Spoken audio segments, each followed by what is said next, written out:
अच्छा अभी हम लोगों ने अगर देखा जाए स्लाइड को तो हमने इन्वर्टिंग एम्पलीफायर से स्टार्ट किया था। उसके बाद फिर हमने इसकी एक एग्जांपल डिस्कस की।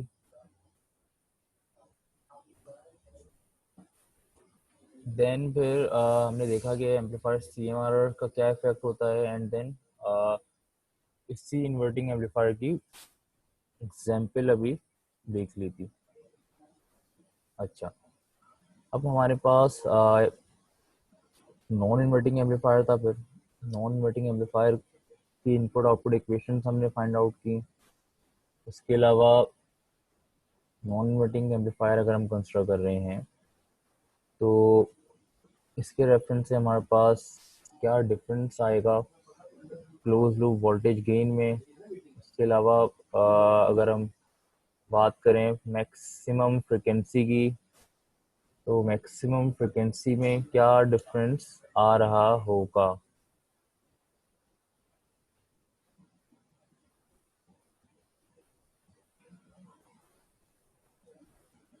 देन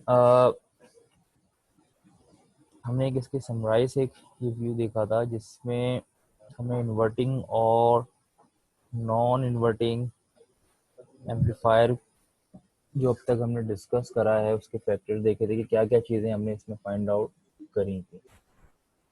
देन फिर वोल्टेज फॉलोअर हमने डिस्कस करा था जो कि नॉन इन्वर्टिंग एम्पलीफायर को ही ड्राइव करके बना था, जिसमें हमारे पास आर इन और आर एफ रिमूव कर दिए थे।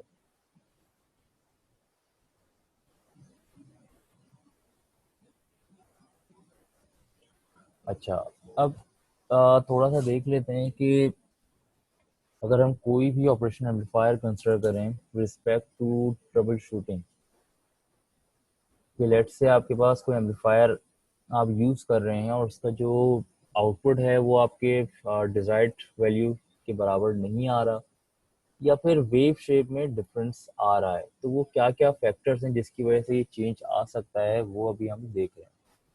लेट्स से हमारे पास ये एक बेसिक इन्वर्टिंग एम्पलीफायर का अगर ये सर्किट है हमारे पास, तो इसमें right now this circuit is working.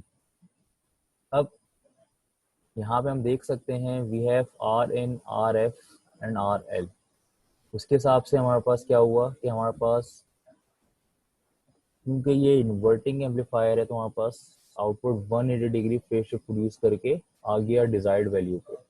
But अगर इसी सर्किट में से मैं आर एफ रिमूव कर दूं यानी कि इसको ओपन कर दूं, अब मेरे पास आउटपुट में क्या डिफरेंस आएगा। तो ये जो मेरे पास वेव शेप है ये मेरे पास कंप्लीटली चेंज हो जाएगी अगर हम आर एफ ओपन कर दें। यानी कि इन केस आपके पास आप नॉन इन्वर्टिंग एम्पलीफायर यूज कर रहे हो और आपके पास वेव फॉर्म कुछ इस तरह से आ रही है, तो इट मीन्स फीडबैक रेजिस्टेंस जो है हमारे पास यहाँ पे वो आइदर प्रॉपरली कनेक्टेड नहीं है या फिर वो आउट ऑफ ऑर्डर है।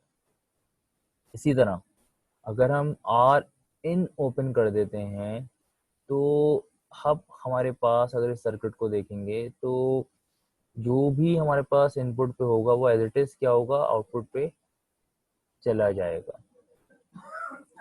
अब अगर मेरे पास यहाँ पे मैं देखता हूँ कि भाई क्योंकि अब यहाँ से हमारे पास कोई इनपुट नहीं जा रहा तो जो भी आउटपुट पे आ रहा होगा वो यहाँ वापस आएगा। यानी कि यहाँ पे पॉजिटिव पीक आई एक, वो वापस आई, वो इधर इनपुट पे गई। अब वो पॉजिटिव पीक जब अगेन प्रोसेस होगी तो वो नेगेटिव बन जाएगी।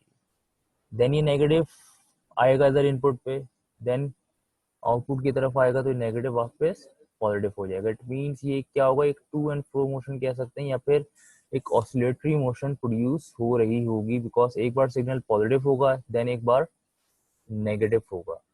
इट मीन्स के आर इन अगर हम ओपन कर दें और बाकी सर्किट एज इट इज रखें तो यही same circuit as an oscillator हम क्या कर सकते हैं, यूज कर सकते हैं। ऑल्दो हमारे पास यहाँ से सिर्फ ऑसिलेशंस प्रोड्यूस होंगी, उसके अक्रॉस वोल्टेज की वैल्यू बहुत लो होगी, इवन इन मिली वोल्ट्स में आ रही होगी। बट स्टिल हम यहाँ पे एज एन ऑसिलेटर एक इन्वर्टिंग एम्पलीफायर को यूज कर सकते हैं।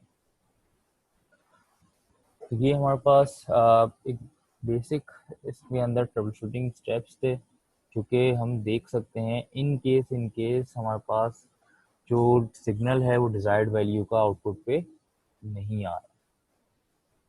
इसी तरह अगर हम अब बात करें फीडबैक की, हम यहाँ पे जो फीडबैक की वैल्यू दे रहे हैं वो अभी तक हमने देखा कि वो नॉर्मल पॉजिटिव फीडबैक जा रहा है, बट अगर मैं फीडबैक को नेगेटिव कर दूं,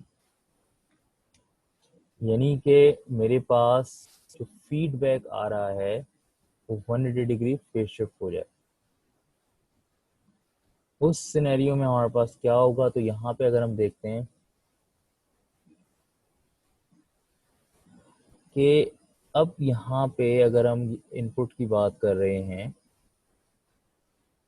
तो अगर मैं बात करूँ नेगेटिव फीडबैक की, तो यहाँ पे अगर हम नोट करें कि जो मेरे पास आउटपुट पे आ रहा होगा वो एक्चुअली इनपुट का अपोजिट होगा। अब ये जो यहाँ पे फीडबैक जा रहा है ये क्या है? ये एक नेगेटिव फीडबैक की तरह बिहेव करेगा, बिकॉज इनपुट का अपोजिट हमें यहाँ से क्या होगा? मिल रहा होगा। This is negative feedback. But how can we have positive feedback? तो यहाँ पे जब हम पॉजिटिव फीडबैक की बात करेंगे तो यहाँ अगर मैं क्या कर दूं, इधर मैं कोई इन्वर्टर कोई ऐसा फेज शिफ्ट प्रोड्यूसर लगा दूं जो ये करे कि जो भी आउटपुट में सिग्नल आ रहा है उसको 180 डिग्री फेज शिफ्ट देके वापस इनपुट पे लिया है, जैसे कि यहाँ पे हुआ है। So this is considered to be a positive feedback circuit. ये हमारे पास पॉजिटिव फीडबैक को रिप्रेजेंट कर रहा है। तो ये हमारे पास नेगेटिव और पॉजिटिव फीडबैक का डिफरेंस है। ऑल्दो हमारे पास जो आउटपुट आ रहा होगा उसमें कोई डिफरेंस नहीं आएगा, इट विल बी सेम। यहाँ देख सकते हैं दोनों तरफ वी आउट हमारे पास सेम आ रहा है, बट फीडबैक की वैल्यू हमारे पास यहाँ पे क्या हो रही है? डिफरेंट प्रोसेस हो रही है। तो इसी वजह से फिर यहाँ फीडबैक को हम लोग नेगेटिव फीडबैक और पॉजिटिव फीडबैक का नाम दे रहे हैं।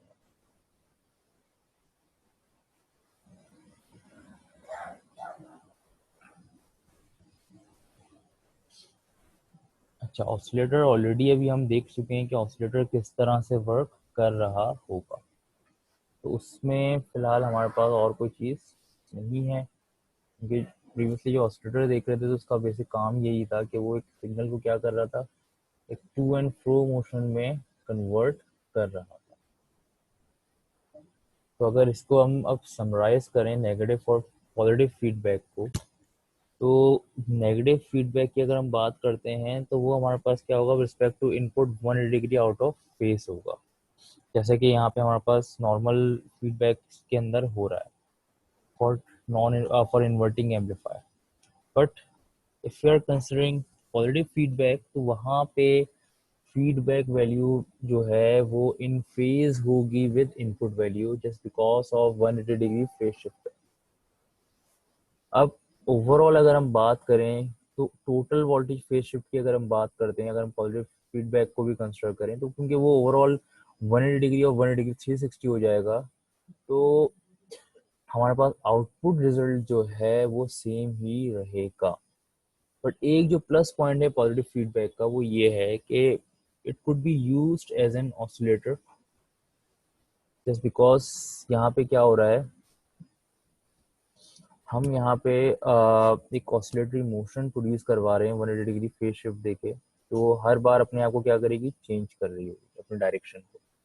तो यही चीज हमारे पास ऑसिलेशन में भी, ऑसिलेटर के अंदर भी हो रही होती है।